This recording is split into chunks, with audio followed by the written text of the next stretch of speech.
Hi guys, for today's video, ituturo ko sa inyo kung paano magbayad sa Shopee doon sa Pay Later. Shopee Pay Later pala.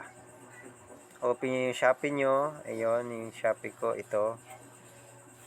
Tapos, hintayin lang natin mag-loading. Yan, punta kayo dito sa Me. Tapos, sa Pay Later.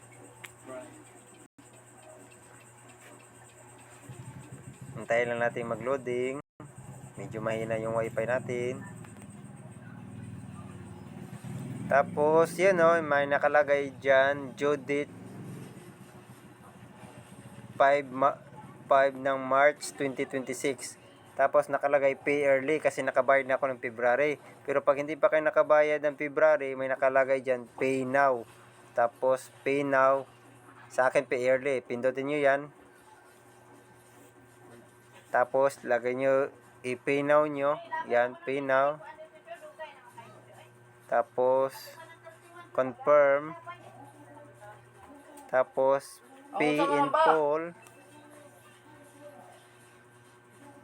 Tapos, payment center o dash e-wallet.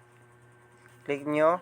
Hanapin nyo yung kung magbabayad kayo 7-Eleven, Emilio Villier, Gcash, o sa SM. Pero ako, sa Cebuana Villier ako nagano o bayad kayo yun yan. Tapos, i-paynow nyo. Pag paynow nyo yan, yan, automatic mayroon na yung reference number na lalabas dyan.